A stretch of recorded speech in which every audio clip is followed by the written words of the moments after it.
Donc on commence la dernière leçon de l'électricité après avoir traité deux leçons, lesquelles RC et RL. Quelle est la conclusion d'une façon générale, en une phrase? Ce dipôle RC, qu'est-ce que nous avons remarqué à propos du condensateur? Et stocke de l'énergie électrique, et quoi d'autre? Oui, puis on peut la récupérer. Mais pour comparer les deux, RL et RC, nous avons dit qu'un condensateur, elle, essaie de retarder l'établissement de la tension dans le circuit, c'est-à-dire que le condensateur, il s'oppose à l'augmentation de la tension. Et là, nous avons vu la charge et la décharge du condensateur. Nous avons établi les équations différentielles, soit avec Q, soit avec UC, et nous avons nous avons arrivé à la solution de UC est égal à E1 moins exponentielle moins T sur tau. Et lors de la décharge, nous avons l'équation différentielle, c'était la même, sauf que est égal à 0 au lieu d'être égal à E dans le cas de la charge. Puis nous avons passé au dipôle RL. Et le plus important dans ce dipôle RL, c'est le comportement de la bobine. Comment il s'est comporté la bobine dans un circuit lorsqu'on établit le courant ou lorsqu'on essaie de rompre le courant ou lors de la rupture de courant électrique? Toujours il s'oppose à ce qu'on exerce dans le circuit, elle retarde l'établissement de courant et aussi elle retarde la rupture de courant électrique du fait que la bobine elle emmagasine de l'énergie magnétique et cette énergie magnétique elle produite elle à l'intermédiaire de cette énergie elle s'oppose à l'établissement de courant ou à la rupture de courant électrique. On dit que en comparant les deux, la bobine il s'oppose à l'établissement de courant, tandis que le condensateur il s'oppose à l'augmentation de la tension. Donc ces deux dipôles, ils ont cette propriété propre à chacun, se comporte de sa manière. Évidemment, nous n'avons pas parlé au cours soit de RC, soit de RL. Quel est l'intérêt en réalité pratique de ces deux dipôles lorsqu'on associe un condensateur avec un conducteur ohmique ou lorsqu'on associe une bobine pure ou un self, c'est-à-dire on néglige totalement la résistance interne de la bobine. En réalité, discuter leur intérêt, ça vient par la suite. Après le cours que vous avez devant vous, qui est les oscillations libres dans un circuit RLC série, en réalité, nous avons dans le programme les ondes électromagnétiques et transmission de l'information. Dans cette leçon-là, en réalité, on devrait connaître au moins l'intérêt d'un dipôle RC. Mais cette année, du fait qu'on s'est arrêté pas mal de semaines de cours, on a essayé d'enlever cette partie-là qui est les ondes électromagnétiques et la transmission de l'information.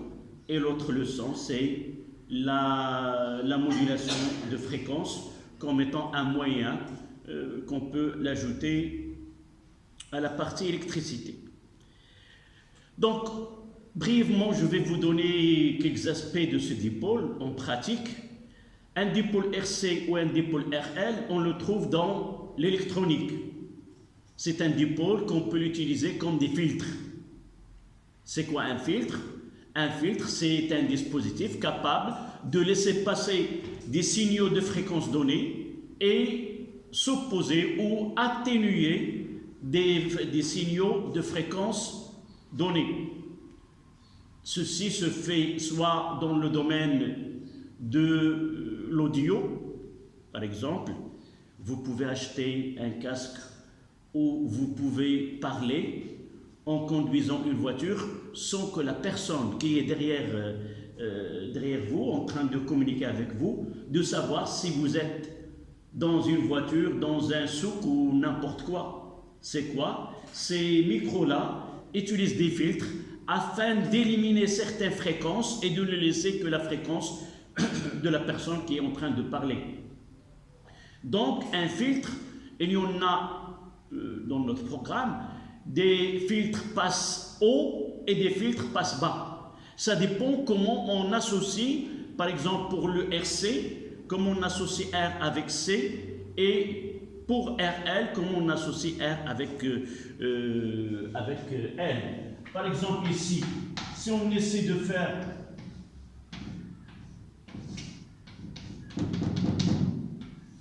là c'est un condensateur et là un conducteur ohmique.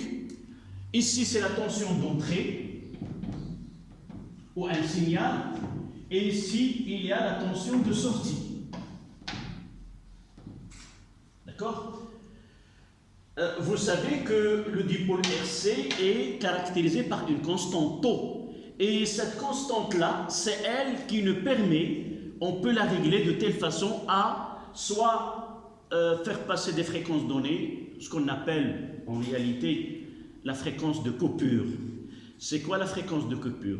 C'est à partir de là, on peut laisser passer, là c'est un filtre passe haut, c'est-à-dire si à partir de cette fréquence de coupure, toutes les fréquences supérieures à la fréquence de coupure, FC, je me rappelle 1 sur 2 pi fois RC, c'est-à-dire connaissant RSC, je peux déterminer la fréquence de coupure de ce filtre, et toutes les fréquences supérieures à FC seront transmises. Par contre, celles qui sont inférieures à cette valeur, ils seront atténuées, on ne peut pas les recevoir de l'autre côté de ce filtre. Si je permets R ici et C là, j'ai un filtre, ce qu'on appelle passe-bas. Elle va passer les fréquences inférieures à FC et laisser les fréquences qui sont et atténuer les fréquences supérieures à cette fréquence de coupure. D'accord? ثنائي القطب RC يمكن أن نستعمله كمرشح للترددات، إما أن يكون مرشح للترددات العالية، فالشكل اللي أمامكم هو مرشح للترددات العالية، بحيث أنه ممرر الترددات العالية كيسمح بالترددات التي تزيد عن التوتر ديال التوتر إلا بغينا نقولوا ديال القص كيقطع التوتر ديال القص، بحيث اننا نسمح فقط بالاشارات الكهربائيه التي لها تردد اكبر من هذه الترددات.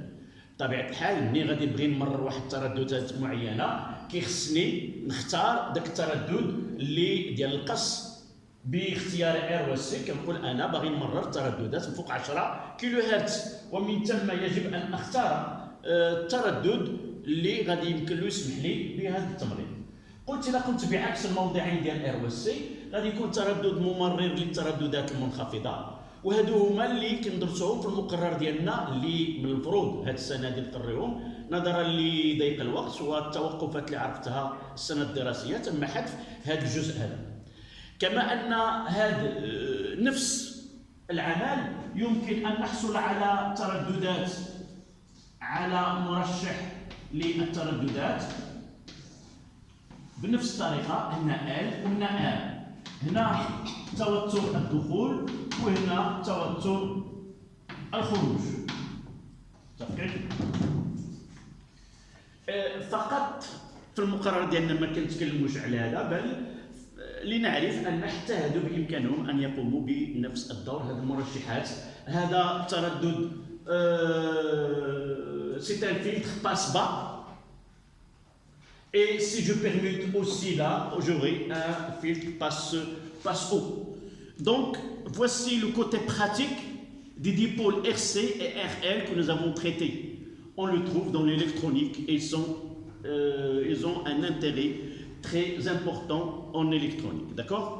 Ça, c'est le côté pratique de ces dipôles RL et RC. Donc, maintenant, on va associer à ce des dipoles, on va essayer de les rassembler dans le même circuit, c'est-à-dire un circuit RLC. Série. Évidemment, je n'ai pas parlé de ces filtres, ils peuvent être en série ou en parallèle. Aussi, si vous aurez l'occasion d'étudier par la suite l'électronique et les télécommunications, vous pouvez étudier ces filtres et voir les différents types qu'on peut réaliser avec ces dipôles-là. D'abord, on va parler des oscillations libres dans un circuit RLC série. D'abord, les oscillations بالعربية أولاً هي التذبذبات الكهربائية. En réalité, ce sont les oscillations électriques libres dans un circuit RLC série. التذبذبات الكهربائية في دارة متوالية أولاً حرة في دارة متوالية RLC. D'une façon générale, des oscillations, c'est une variation dans le temps entre deux valeurs extrémales. La grandeur qui réalise cette oscillation, elle varie entre plus une valeur maximale, par exemple plus xm, et une valeur minimale moins xm. Donc là, si vous voulez, on va le voir en mécanique, c'est-à-dire un va-et-vient. Donc le passage, le va-et-vient d'un pendule par exemple, c'est une oscillation. D'accord? Donc libre, ça veut dire que le circuit de lui-même, il réalise ces oscillations électriques. On va voir comment, mais évidemment nous ne traitons que le RLC, série, nous ne traitons pas le cas où il y a des dérivations dans ce circuit RLC. D'accord? Donc, on commence par la première partie, 1 en chiffres romains, décharge d'un condensateur chargé dans une bobine. Décharge.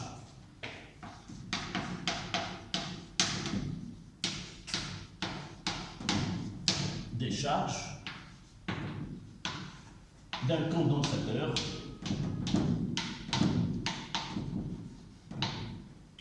chargé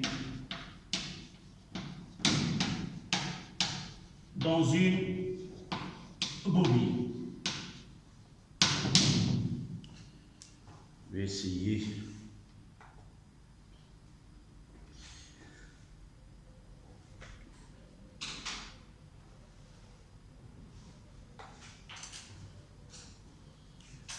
Est-ce qu'on peut les voir sans qu'il y ait la connexion?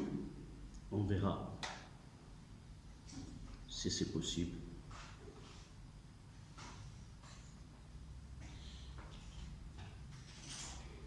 Voilà, c'est possible, c'est déjà... Donc, on va essayer de visualiser ce travail-là.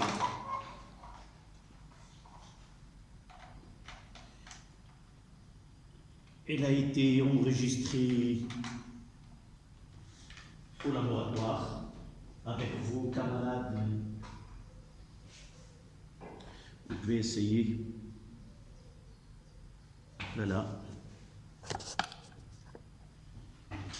Qu'est-ce qu'il reste?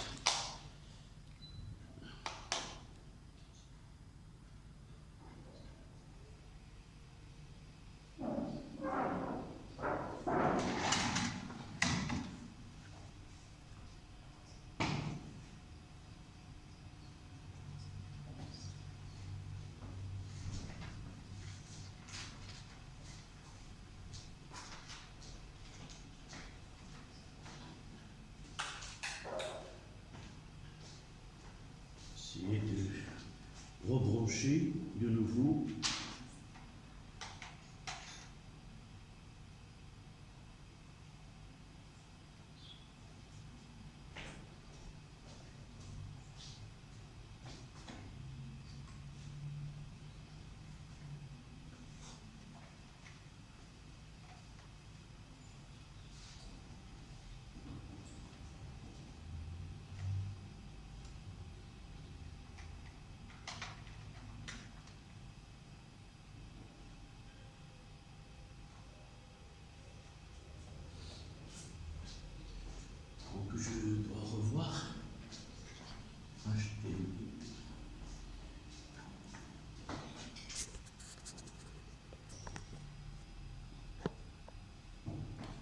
c'est l'oscilloscope.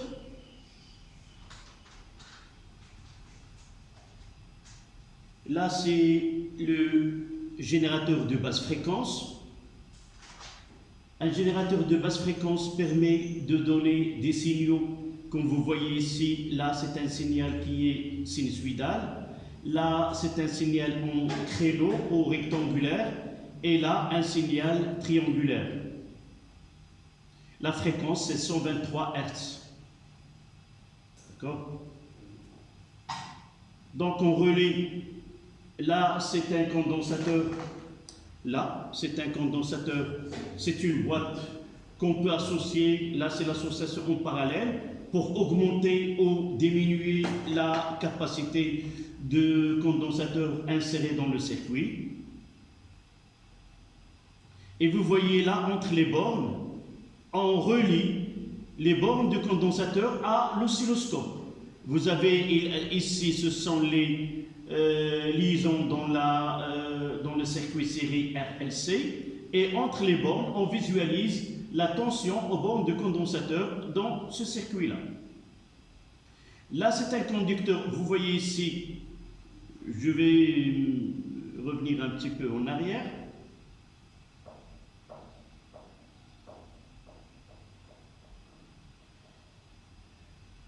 Là, vous voyez deux conducteurs ohmiques.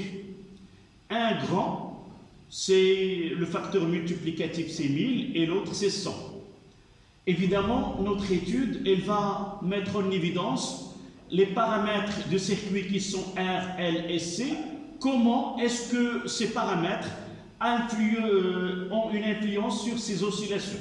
D'accord? C'est pour cela que nous avons pris une gamme pour R qui est très grande, pour R petite ou pour R qui est très grande.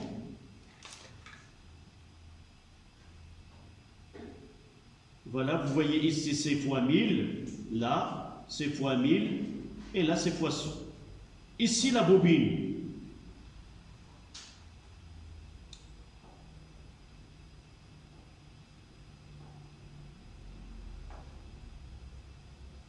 Ici la bobine, vous voyez que le noyau, on peut le déplacer, et le déplacement de ce noyau dans la bobine permet de faire varier L, l'inductance de la bobine. Donc on est dans un circuit dans lequel on peut varier R, on peut varier L et on peut varier C, et voir quelles sont l'influence de ces grandeurs sur ce qu'on voit sur l'oscilloscope. Évidemment, la technique que nous utilisons ici, c'est une technique ancienne, entre guillemets, c'est-à-dire on utilise un oscilloscope pour visualiser ce phénomène-là.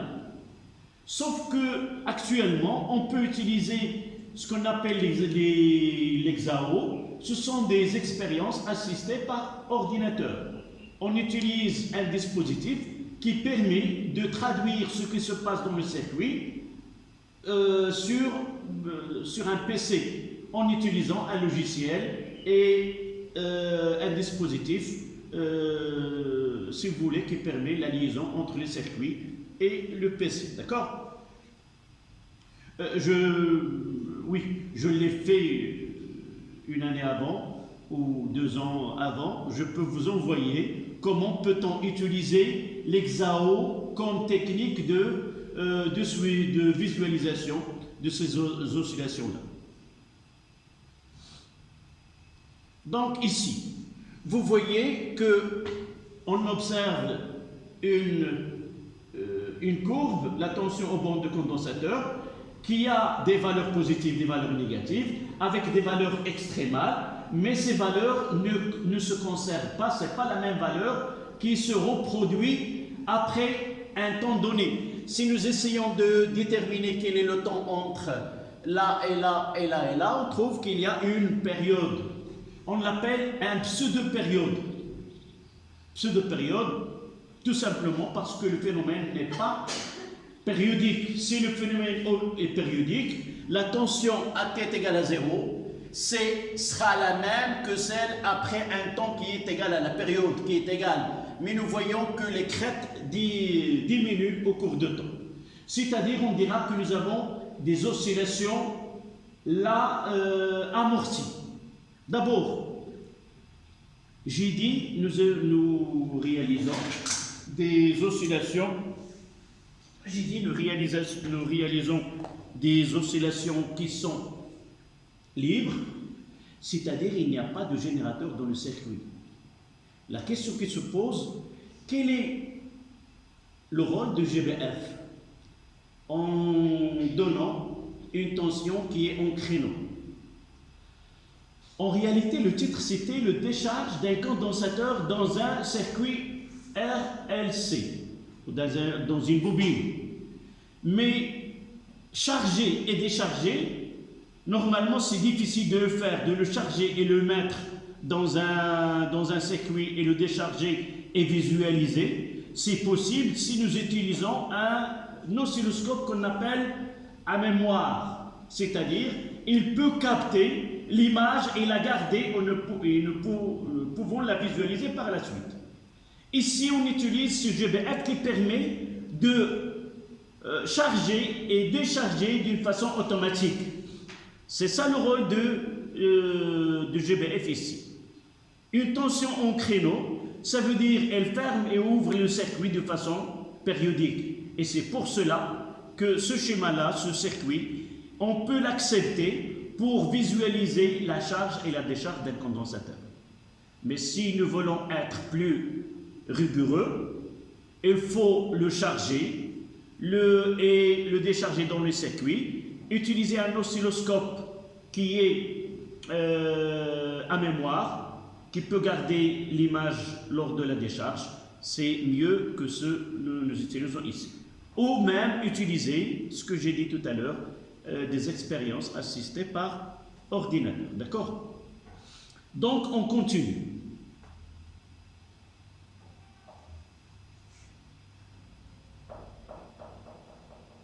Là, vous voyez, voici le signal que nous avons utilisé. C'est une tension en créneau. Là, sinusoïdale et là, c'est triangulaire.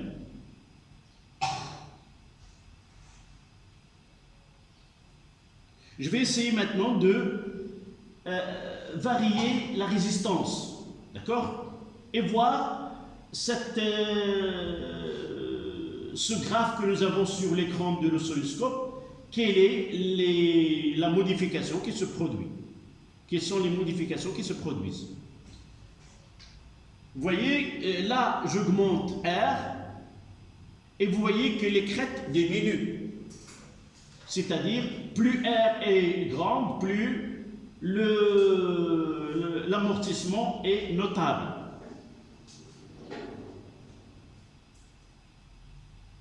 Voilà, R grande, petite.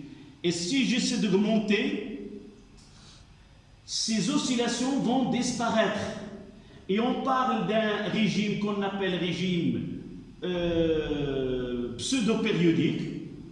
نظام شبه دوري إلى نظام لا دوري. Voilà. Dans ce cas-là, le système réalise une seule oscillation, c'est-à-dire décharge, puis une partie se charge et voilà, toute l'énergie électrique emmagasinée dans le condensateur initialement a été consommée, a été perdue dans le circuit sous forme de chaleur au niveau de la résistance. Donc là, on va essayer d'utiliser la résistance la plus grande. Là, je reviens à R et je vais passer.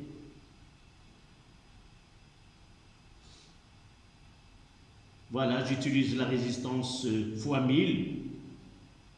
Voilà. J'ai enlevé la petite et maintenant j'utilise ces fois 1000. Vous regardez dans ce cas-là, la courbe que nous avons est une décharge comme celle que nous avons étudiée dans RC. La tension va diminuer sans qu'il y ait des oscillations. On dit que ce régime-là, c'est un régime qui est apériodique, absence de ces oscillations. D'accord? Voilà, vous voyez que le même schéma que celle que nous avons déjà vu dans RC. Et je vais revenir à R. Voilà. Là, c'est la plus petite valeur de R et on passe d'un régime pseudo-périodique à un régime apériodique. D'accord? Le cas que nous avons vu tout à l'heure, une oscillation, on parlera ici de 3 régimes. Il y a le régime pseudo-périodique, régime critique et le régime apériodique. C'est-à-dire, on va voir à partir de l'équation différentielle de circuit, on peut avoir ces 3 régimes à partir de la solution de cette équation différentielle. Mais dans notre programme, on ne traitera pas la résolution de ces équations différentielles. D'accord? Là, c'était je vais essayer de... Si on peut voir l'autre. Là, c'est le plus ancien. Cette expérience a été faite avec vos camarades, je me rappelle très bien, c'était en 2010. En 2010, c'était enregistré entre les 2 séances, 1 heure, 1 heure, et ça reste toujours valable. Là, c'est le GBF, là, la bobine, et vous voyez que je peux faire varier elle, vous allez voir tout à l'heure. Le conducteur ohmique, c'était les mêmes, petits et grands. J'enlève celui-ci, je garde que le petit, c'est-à-dire la résistance est fois 100. Ici, c'est la boîte à condensateur. Je peux faire varier. Vous voyez devant vous cette courbe qui est des oscillations dont la valeur maximale diminue au cours de temps. Voilà, je mentionne ici qu'en utilisant le signal en créneau, et la fréquence est multipliée par 10, c'est-à-dire ici c'est 250 Hz. Je vais essayer de faire varier la résistance et garder en mémoire les crêtes de chaque oscillation avec cette valeur de R. Vous voyez, de là à là, c'est la période, la pseudo-période, et de la deuxième à la troisième, c'est pseudo-période. Donc, je fais varier. Vous voyez que lorsque R augmente, l'amplitude diminue après chaque période. Ça veut dire, on va voir par la suite que l'amplitude et l'énergie sont proportionnelles. L'énergie est proportionnelle à l'amplitude. Et par la suite, lorsque l'amplitude diminue, l'énergie électrique dans le condensateur diminue aussi. Voilà. Vous voyez l'effet de R. Vous voyez, si vous remarquez bien, que si, lorsque je fais varier R, la pseudo-période ne varie pas, mais la valeur maximale diminue. Vous voyez ici, je fais varier L. Et 2 choses varient. D'abord l'amplitude et en plus la pseudo-période. C'est-à-dire la pseudo-période dépend de L et même l'amplitude dépend aussi de L. Maintenant, C. J'enlève, voilà. C, vous voyez, je fais varier C et aussi la pseudo-période varie. Donc la pseudo-période dépend de C et tout à l'heure il dépend de L. On va étudier par la suite et montrer dans un cas particulier que vraiment T dépend de L et de C. On va donner cette expression. Voilà ce qu'on peut avoir de cette expérience-là. En résumé, c'est quoi?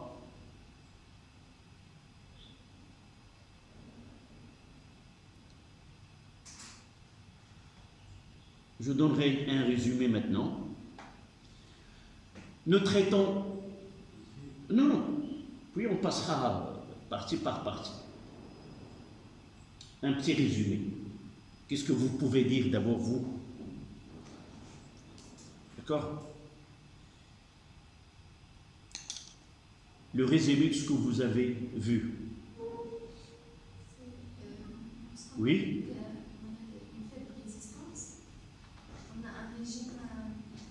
Oui. D'abord,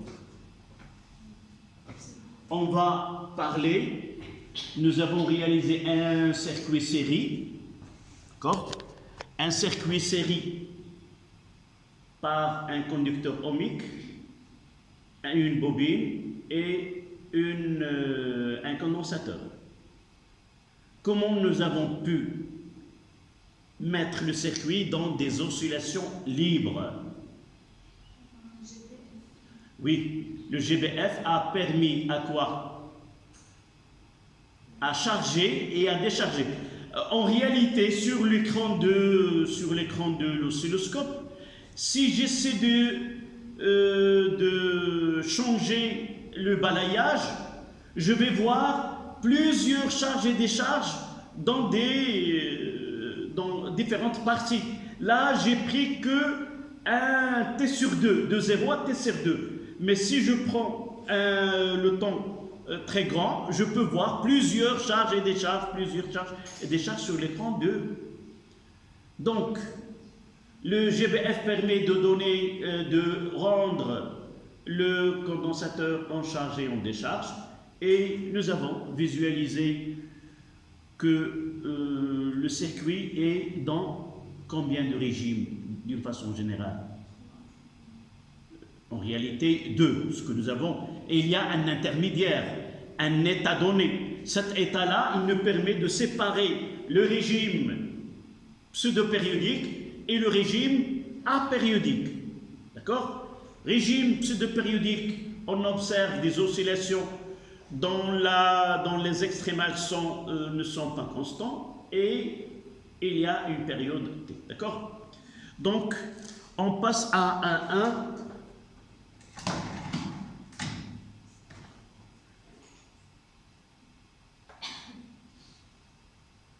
Voilà.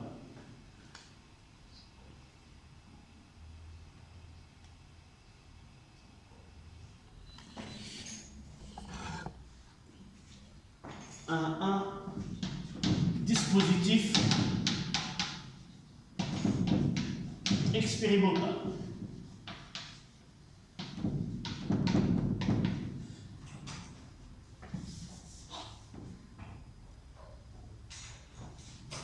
On va faire le dispositif que nous avons utilisé ici.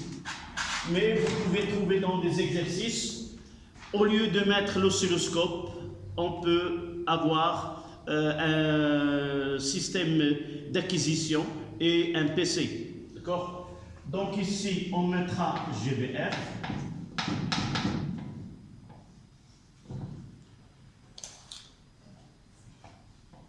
Une bobine. Une résistance R. Et là, un condensateur. On mettra une barre ici, et on mettra L, barre et R. Même ici, un condensateur.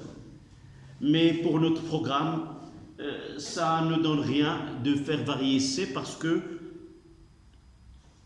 on ne va pas le schématiser dans la visualisation. Ici, voilà le signal que nous avons utilisé, et une fréquence F.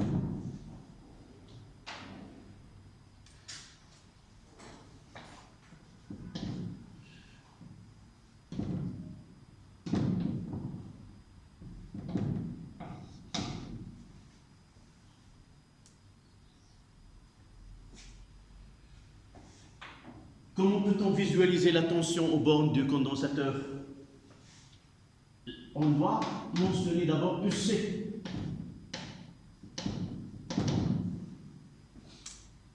Ici, c'est l'entrée. Ici, c'est la masse.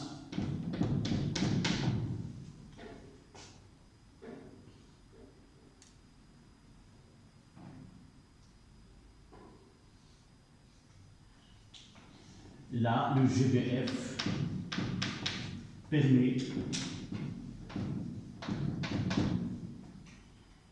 de charger et décharger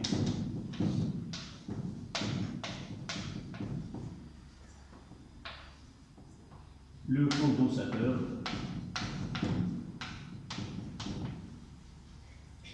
automatiquement.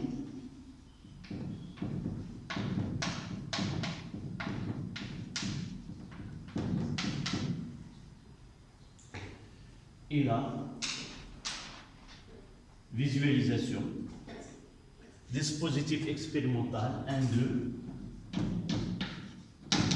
visualisation.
On trace ses cours et vous pouvez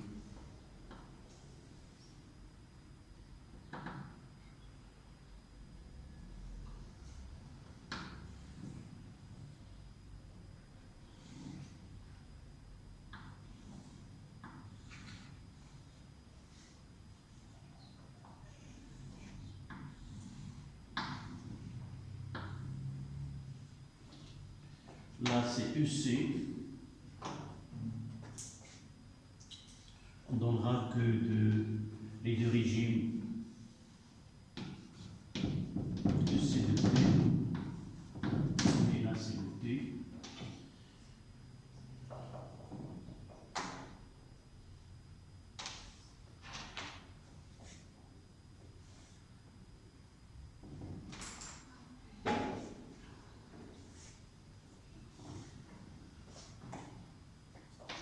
On bouge pas.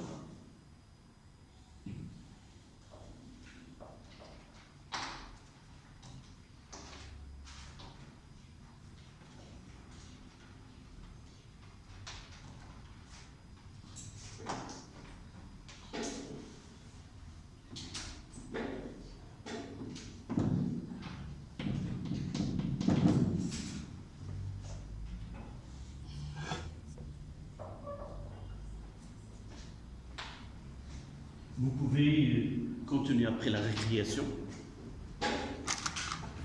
Donc de là,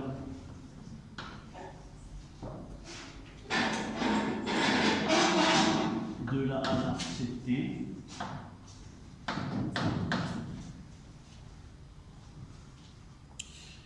Le T c'est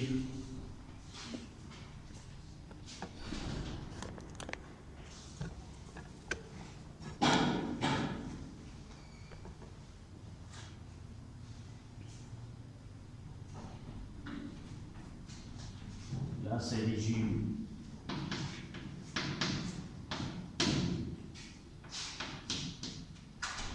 pseudo-périodique.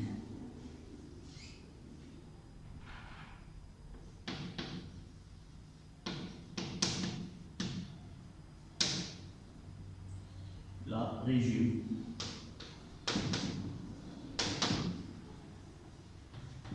apériodique.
Dans ce cas-là, la résistance totale qui est égale à R plus petit r est très grande et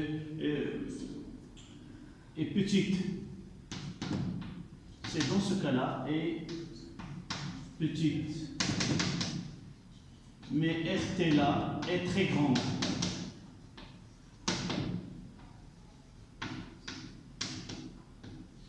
Plus la résistance totale est grande, plus le phénomène est accentué, c'est-à-dire on passe de phénomène pseudo-périodique à un régime qui est apériodique.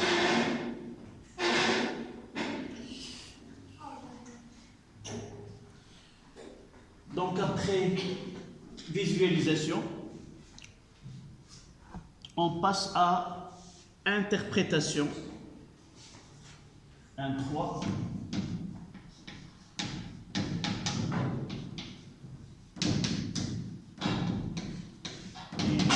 Et conclusion.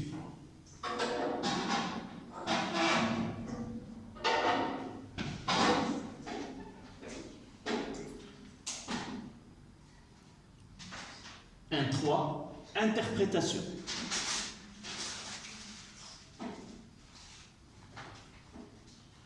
Pour vous, qu'est-ce qu'on vous demande dans un exercice? D'abord, on vous donne des schémas comme ça. Et vous devez être capable de dire le nom de régime. Et si on vous donne des résistances, vous donnez la plus grande valeur au régime apériodique et la plus petite valeur au régime qui est pseudo-périodique. D'accord? C'est la première des choses, c'est d'identifier le type de régime dans le circuit RLC, série et le siège.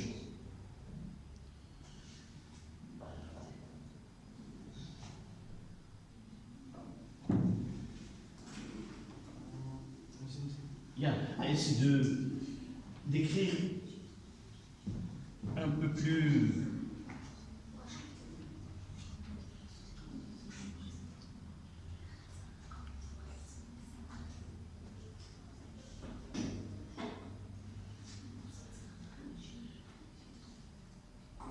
Oui. GPF permet de charger et décharger un condensateur. Oui.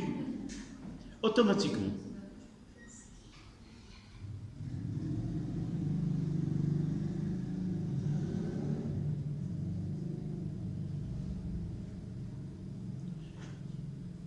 Donc, comme j'ai dit tout à l'heure, nous avons utilisé GPF. Comme nous pouvons utiliser un condensateur chargé et le décharger dans le circuit en utilisant d'autres techniques, par exemple celle d'un système d'acquisition ou utiliser un oscilloscope à mémoire. L'essentiel, c'est de visualiser ces régimes propres aux oscillations électriques dont le régime dépend de la valeur de R. Ça y est? Donc vous passez à un 3, interprétation.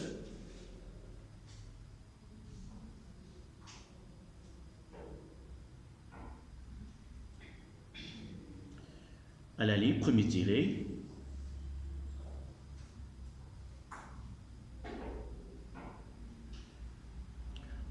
J'ai dit tout à l'heure, on parle de l'amplitude.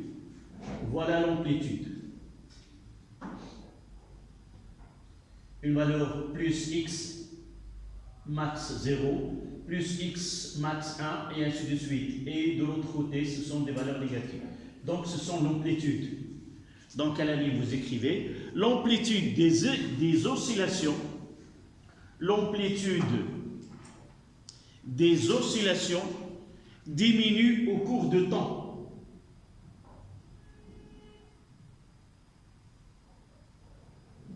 L'amplitude des oscillations diminue au cours de temps.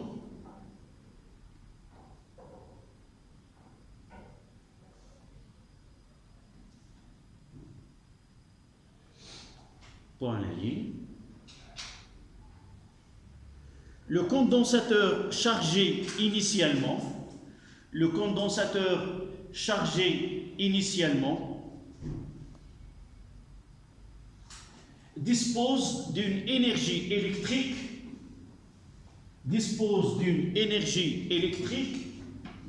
E0 est égal à 1 demi C fois E au carré. E, c'est la tension sur laquelle il a été chargé. Le condensateur, chargé initialement, dispose d'une énergie électrique E0 est égale à 1 demi C carré, CE carré. Virgule. Cette énergie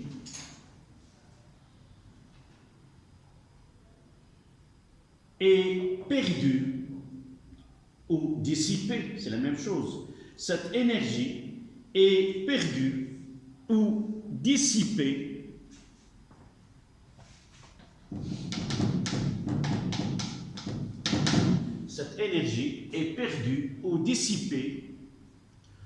progressivement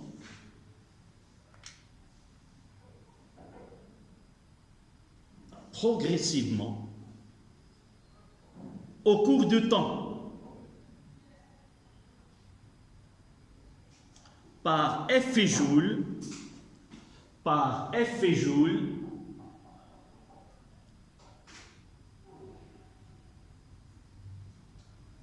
dans les résistances.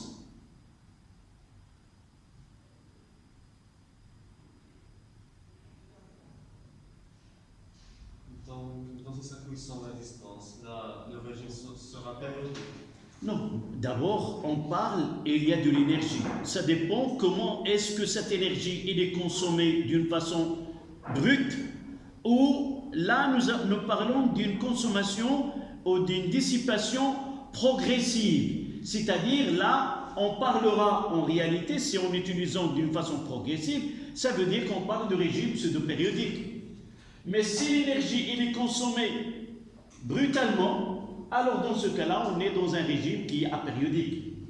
Donc, progressivement, ça veut dire petit à petit. Ça veut dire, on va expliquer ceci par la suite lorsqu'on traitera LC. En réalité, qu'est-ce qui va se produire? Si on veut donner un scénario à cette dissipation d'énergie. D'abord, le condensateur à l'instant T est égal à 0 et dispose d'une énergie totale qui est 1 demi CE carré. Et lui correspond une amplitude qui est très grande. Au cours du passage, cette énergie-là donne un courant de décharge dans le circuit. Ce courant de décharge dans le circuit passe dans la résistance et dans la bobine. Les deux, de côté de résistance, ils consomment une partie de cette énergie, se forment et la convertissent en chaleur sous effet Joule. L'autre partie de l'énergie, au ce courant-là, une fois qu'il passe dans la bobine, qu'est-ce qu'il va faire la bobine? Elle va créer un courant, elle va convertir ce courant-là en énergie magnétique et celle qui va donner au condensateur se charge de nouveau. Mais l'énergie qui a été donnée par la bobine n'est pas égale à celle qui a été au début dans le générateur, du fait qu'une partie elle est perdue. Et là, une fois que le condensateur se charge de nouveau, avec une quantité d'électricité moins que la précédente, elle va donner un courant. Et ce courant-là, il va passer dans le circuit. Une partie, elle est restituée par le côté ohmique ou le conducteur ohmique, dissipé sous forme de chaleur. Une autre partie va passer dans la bobine et générer un courant induit qui va recharger de nouveau le condensateur avec une quantité moins que la précédente et ainsi de suite. À un instant donné, toute l'énergie initiale du condensateur a été consommée d'une façon progressive, période par période, jusqu'à un instant où l'intensité dans le circuit est nulle. D'accord? C'est comme ça qu'il se produit. C'est un double travail entre le condensateur et la bobine. La bobine, le condensateur se décharge dans la bobine. Elle convertit cette énergie-là, elle le convertit en énergie magnétique. Cette énergie magnétique, elle sera convertie de nouveau en énergie électrique et ainsi de suite. C'est un double travail des deux. D'accord? Point à la ligne. L'amortissement est d'autant plus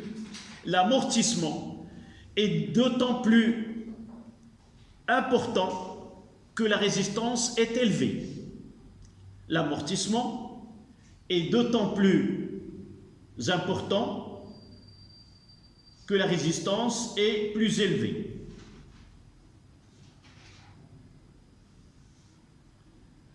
Et on passe d'un régime pseudo-périodique à un régime apériodique.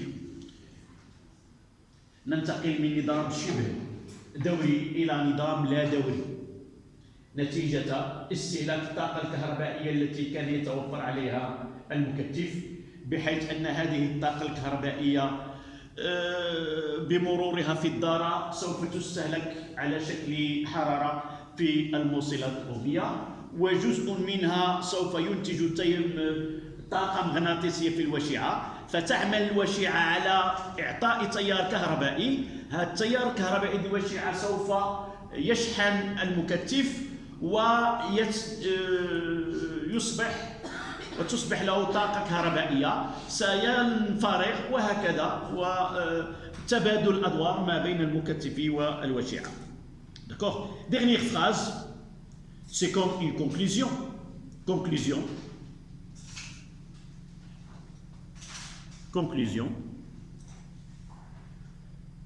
Un circuit RLC. Un circuit RLC série réalisé avec un condensateur chargé,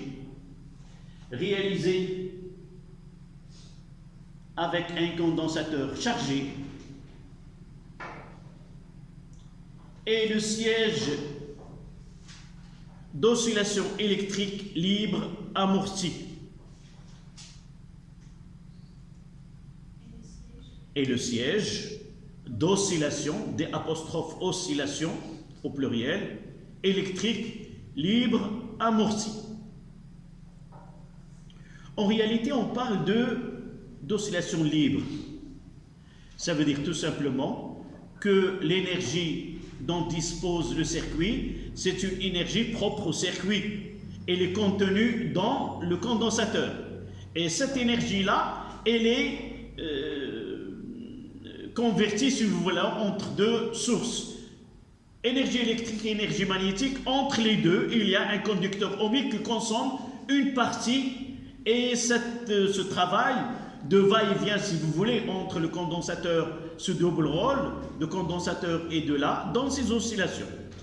Mais pour vos amis de deuxième science mathématique, après cette leçon-là, ils utilisent ce qu'on appelle les oscillations forcées dans un dipôle RLC série. التذبذبات الكهربائية forcée, ça m'échappe. C'est-à-dire quoi?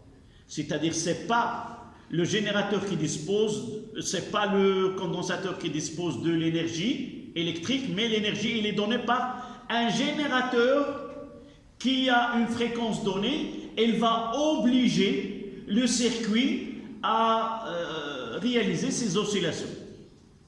D'accord? التذبذبات الحرة والتذبذبات, ça m'échappe le terme en arabe. التذبذبات, oui, je le trouverai par la suite. D'accord? C'est-à-dire là, il y a un générateur, c'est celui qui force le circuit RLC à répondre à la fréquence imposée. Mais nous n'avons pas cette partie dans notre cours. Donc 1,4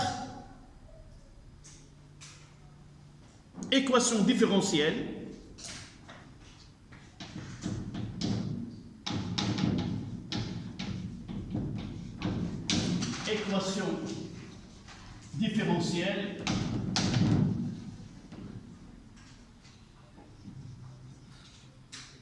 de circuit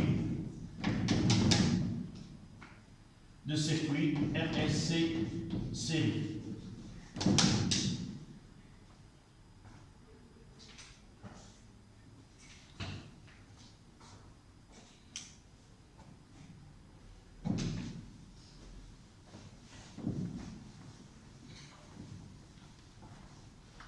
Tout à l'heure, lors de la visualisation, nous avons utilisé un GBF, d'accord?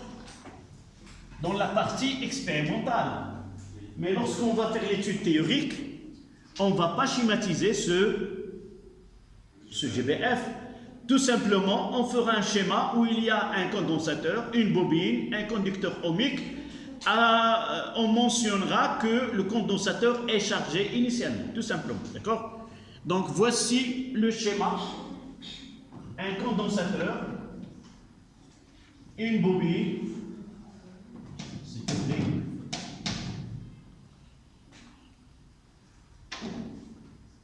et un conducteur ohmique.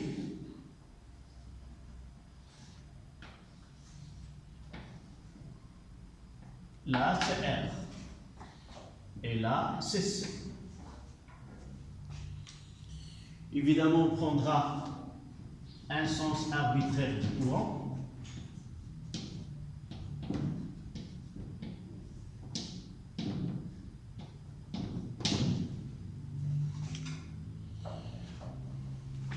Donc là, chargé initialement.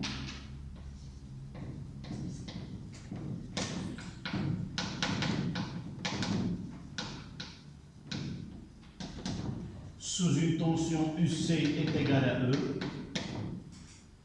et Q0 est égal à Qmax.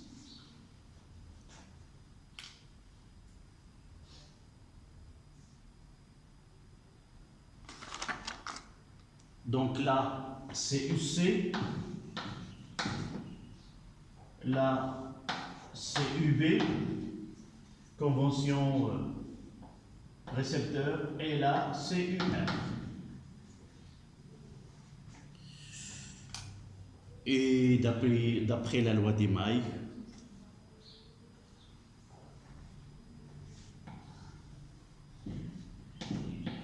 un sens pour les tensions,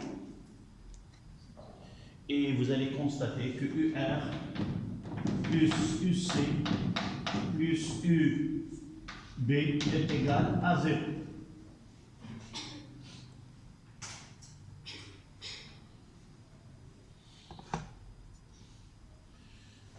On remplace ces tensions par leurs expressions. Ça dépend ce qu'on vous demande.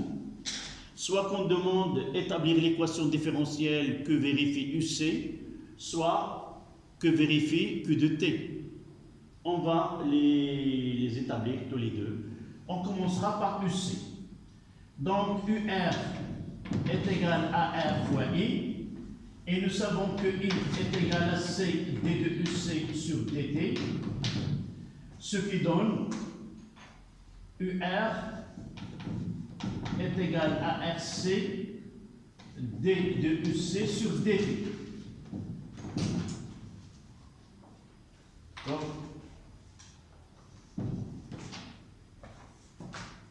on passe à UB. UB est égal à L dt sur dt plus R fois I. Et nous avons déjà mentionné que I est égal à C d de UC sur dt, ce qui donnera UB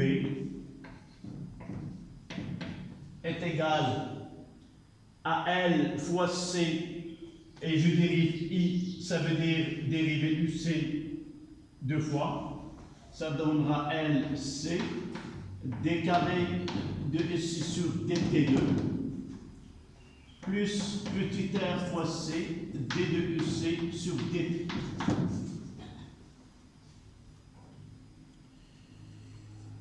Il ne reste qu'à remplacer dans l'équation E1. Là c'est 1, là c'est 2.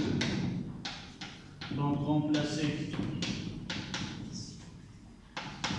1 et 2 dans E. Essayez de le faire sans regarder au tableau. Et à la fin, comparez le résultat que vous avez sur le cahier avec celle qui est au tableau.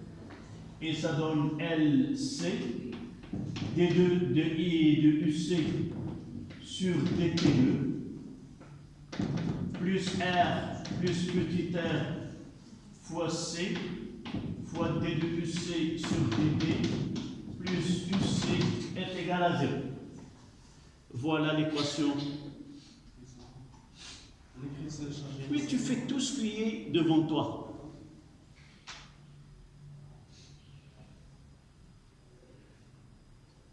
Ça, c'est ton cahier à une échelle très grande, tout simplement. Je détaille pour que, lors de la révision, vous voyez comment nous avons établi cette équation.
On peut l'écrire d'une autre manière, d'accord?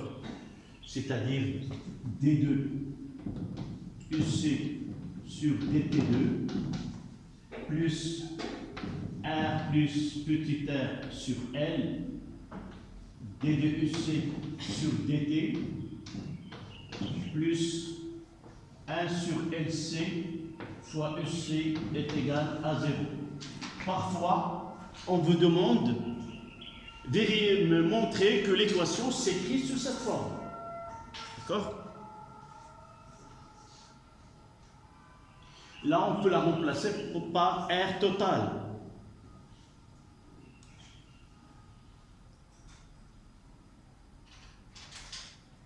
Remarquez que dans cette équation, il y a un terme qui est la cause des amortissements. À votre avis, quel est le terme qu'on doit éliminer pour que les oscillations ne soient pas amorties? Combien de termes nous avons dans l'équation? 3. Voilà 1, voilà 2, voilà 3. Qu'est-ce que nous avons dit dans la conclusion? L'amortissement est dû à quoi? À la résistance.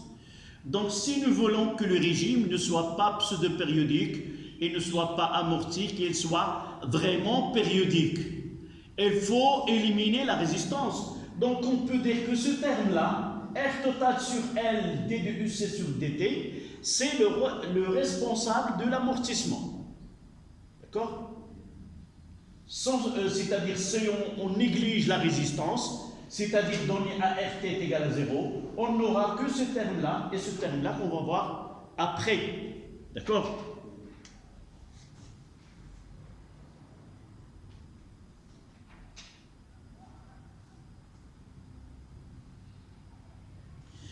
Si nous voulons donner l'expression avec Q de T, vous voyez que UC c'est quoi?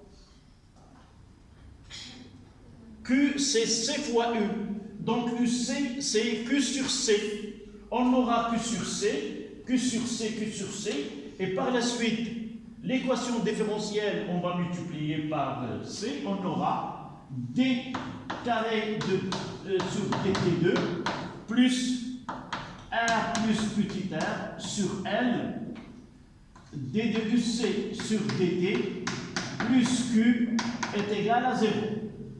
À partir de celle-là, on remplace QC par Q sur C.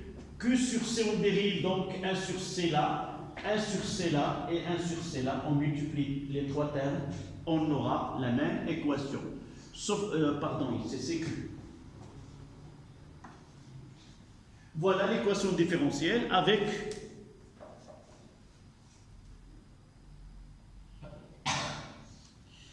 et vous allez mettre une petite remarque pour finir cette partie-là.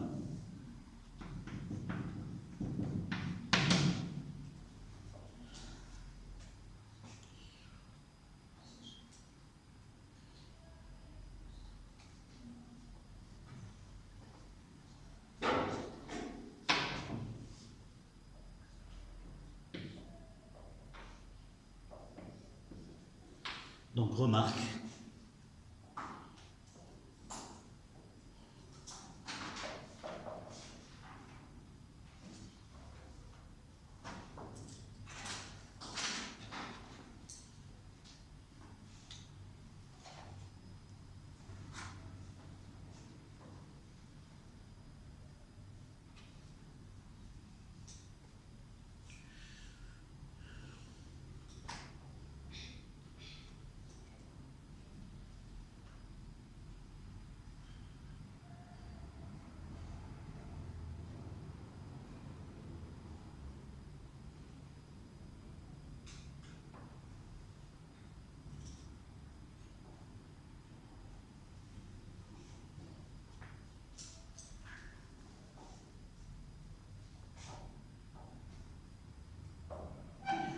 En réalité, ces deux équations, normalement, vous devez les étudier en mathématiques.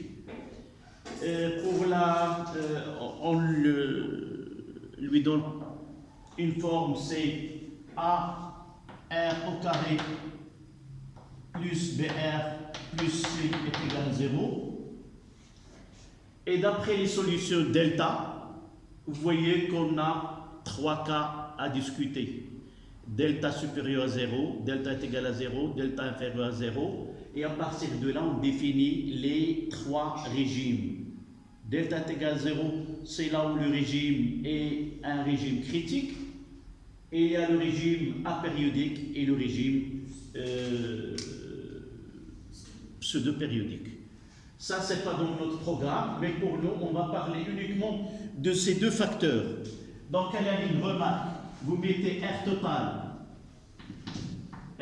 sur L, D de UC sur DT, ou R total sur L, D de Q sur DT, ces deux termes. Remarque, R total sur L, D de QC sur DT, ou R total sur L, D de Q sur DT, caractérise le caractère non oscillatoire.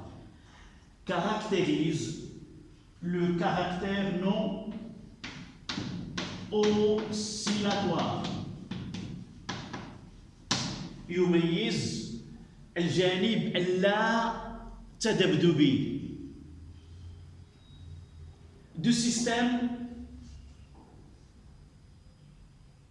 électrique. Tout simplement, c'est quoi? Responsable de l'amortissement.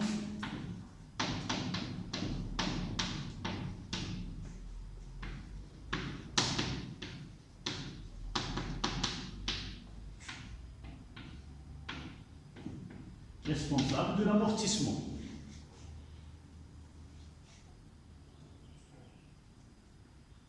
Donc, je reprends, caractérise le caractère non oscillatoire des oscillations de système électrique à la ligne. Elle détermine aussi il détermine ces deux. L'un, soit là, soit celui-là, soit l'autre. Mais pour nous, nous n'avons qu'une seule équation à traiter. Elle détermine le régime des oscillations, elle détermine le régime des oscillations, deux points, périodique, virgule, pseudo-périodique ou apériodique.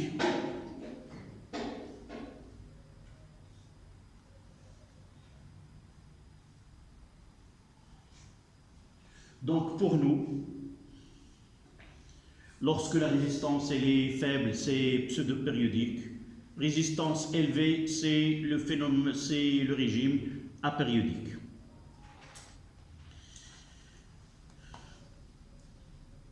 On passe maintenant à la solution de l'équation différentielle. Donc, c'est 2 en chiffres, non, c'est toujours, non, on passe, c'est là où on n'a pas la solution, on passe à 2 en chiffres romains. Oscillation libre non amortie. Oscillation libre non amortie.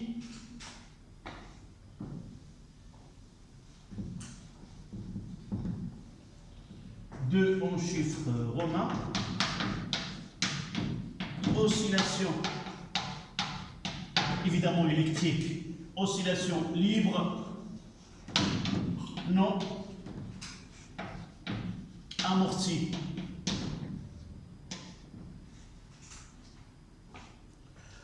Dans un circuit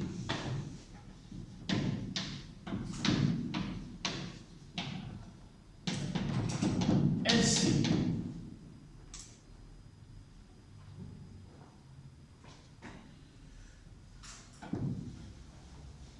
Nous venons de voir à partir de là, il faut, au lieu d'avoir RLC, il faut uniquement LC. Pour que les oscillations libres ne soient pas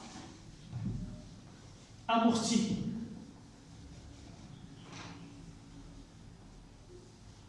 C'est, je peux effacer.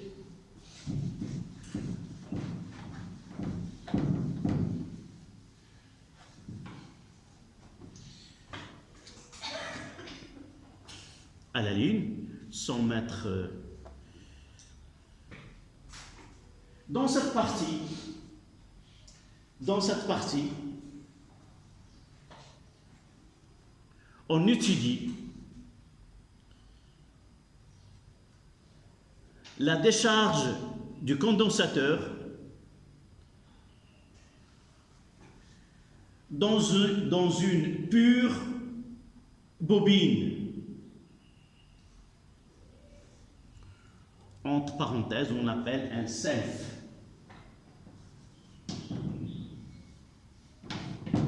Ça veut dire quoi? Il n'a que L. C'est-à-dire, on peut dire que la résistance interne de la bobine, elle est nulle. D'accord?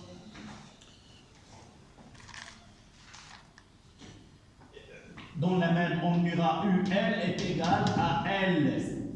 Vous l'écrivez L dI sur dt au R est nul. Voilà ce qu'on appelle une pure bobine ou un self, c'est le terme anglais, c'est qu'il n'a que l'auto-induction, il n'a pas le côté résistif du fil, c'est-à-dire la résistance, et on la considère nulle.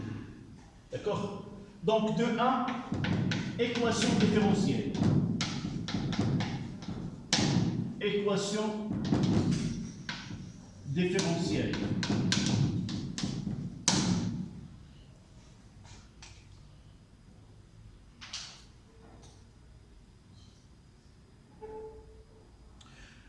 Donnez-moi les deux équations sans faire d'abord le schéma. Le schéma, c'est un condensateur et une bobine. Là, c'est L et là, c'est C.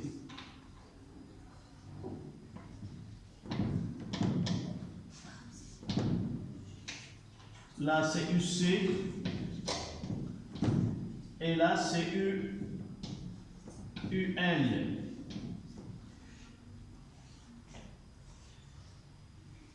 Comment peut-on obtenir les deux équations à partir de l'équation générale?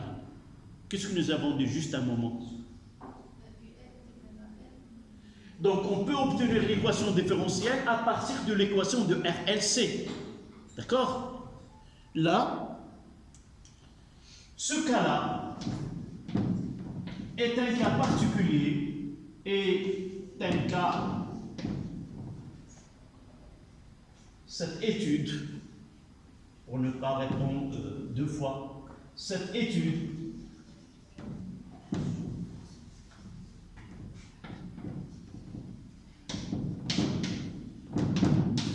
est un cas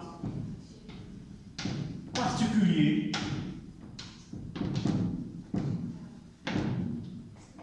du circuit RLC où R total est égal à 0. Il n'y a pas de résistance.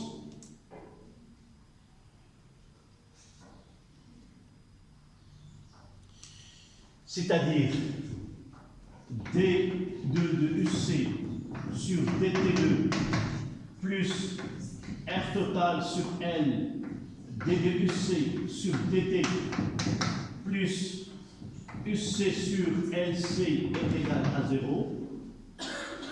Ce terme-là, c'est 0. Et ce qu'il reste, c'est D de UC sur DT2 plus 1 sur LC, UC est égal à 0. Ou l'autre, c'est D2Q sur DT2 plus Q sur LC est égal à 0.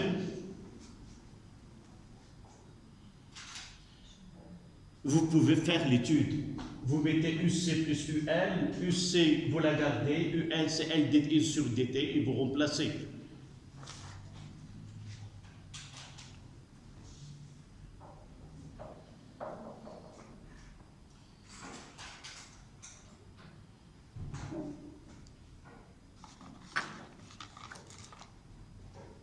Normalement, cette équation, oui, mademoiselle, ta question, ta remarque.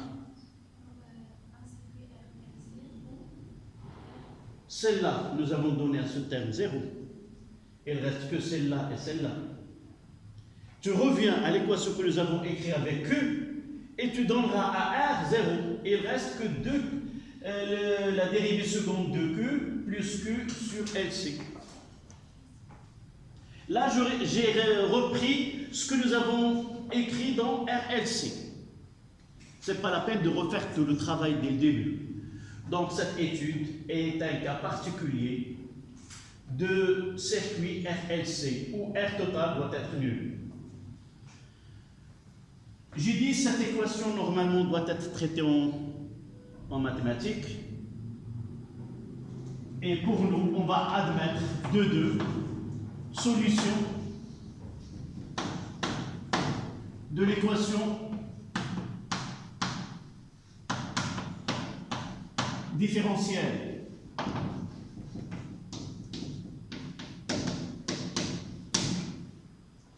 Solution de l'équation différentielle.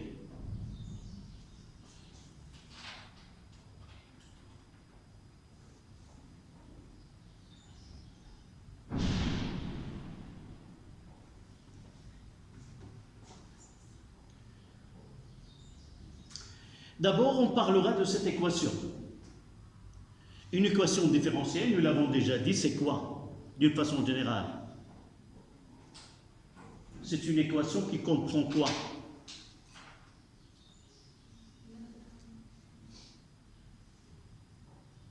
Il y a une fonction et ses dérivés. Une fonction, là la fonction c'est Q, au UC, en réalité c'est Q de T. D'accord? Et là, ici, de t, ce sont des fonctions de temps. Donc, une équation différentielle, c'est une équation qui comprend des paramètres. Dans ce cas-là, c'est LC, la fonction CQ ou UC et la dérivée seconde. On dira dans ce cas-là que c'est une équation différentielle d'ordre 2. Pourquoi? Parce que nous avons la dérivée seconde. Et une autre remarque sur celle-là, c'est que la relation entre la dérivée seconde et la fonction, c'est une relation de proportionnalité. C'est-à-dire, je peux écrire là, comme étant d2 de q sur dt2 est égal à moins 1 sur lc fois q de t. Là, il y a une relation de proportionnalité. Le coefficient de proportionnalité, c'est moins 1 sur lc. D'accord? En physique ou en mathématiques, en réalité, cette équation, on la pose de la façon suivante. C'est-à-dire, on aura d2 sur dt2 plus oméga 0 carré uc est égal à 0. On la pose de cette manière. Et dans ce cas-là, c'est oméga 0 avec, en comparaison, oméga 0, ça sera la racine carrée de 1 sur LC. On le pose. Qu'est-ce qu'il nous dit, les mathématiques? Il nous dit que si vous avez une équation de ce type, sa solution, c'est une solution, c'est une fonction sinusoïdale. Ça veut dire quoi? Le variable CQ ou UC, c'est le variable, si le variable UC, alors la solution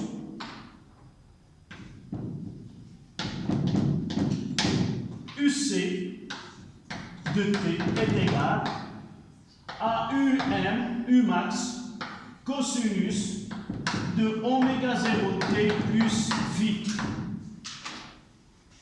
Ça, c'est la solution générale. UM, c'est l'amplitude ou la valeur maximale de la tension UC. Vous prenez, vous écrivez en même temps que moi. EM, c'est l'amplitude.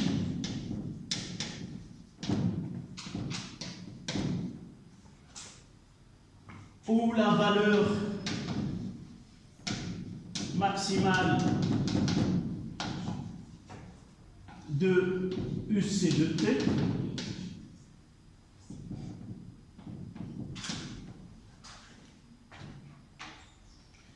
Ce oméga 0 fois T plus T plus phi, c'est la phase à l'instant T.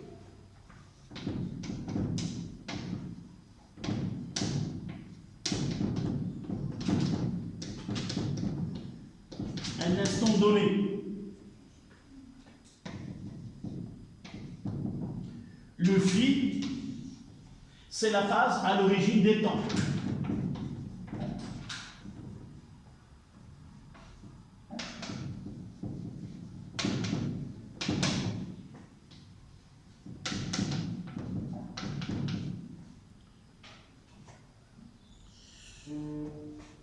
Et même, on peut écrire que ce oméga 0,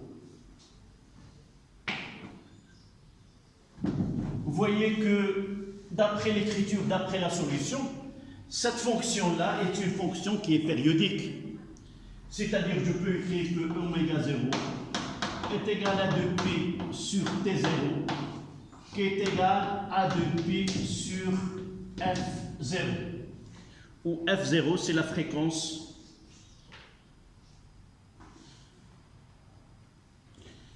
Ce oméga 0, c'est quoi? C'est la pulsation.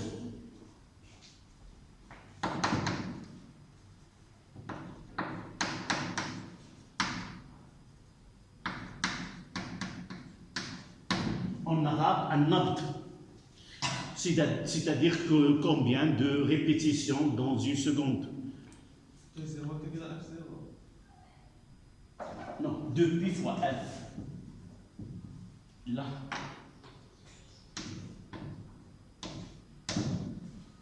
2π fois F0. T0, c'est la période propre.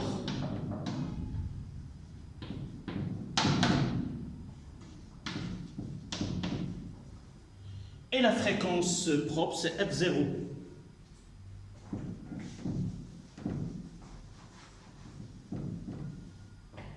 L'unité, c'est seconde. Et F0, c'est la fréquence propre. L'unité, c'est le Hertz.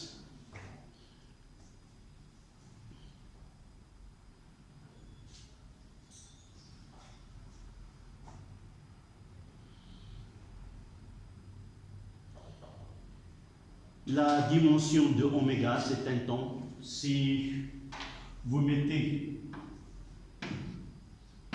oméga 0, c'est un temps moins 1.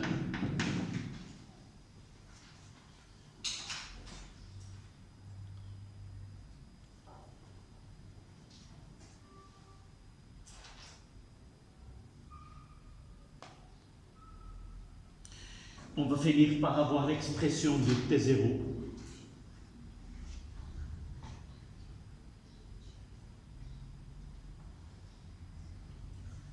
Deux, trois.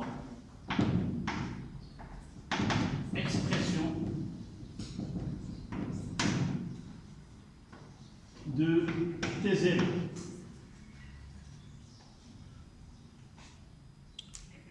On va revenir aux équations différentielles. Je vais les écrire une deuxième fois. Que d carré de UC sur dt2 est égal à moins 1 sur LC UC. Je vais passer un terme de l'autre côté. Et le cas général, c'était d2 de UC sur dt2. Au lieu de mettre plus oméga 0 fois UC, je vais les mettre de l'autre côté. MR, c'est moins oméga 0 au carré fois UC. En comparant les deux, de là on tire que oméga 0, c'est 1 sur la racine carrée de LC, qui est égal à 2π sur T0.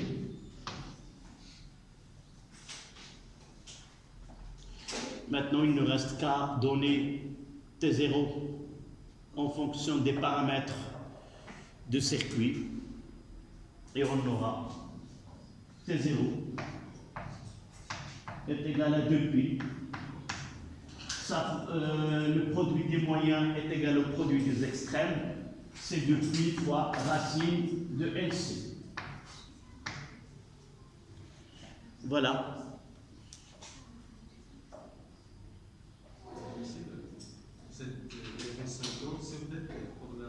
dt carré, oui, sur dt carré.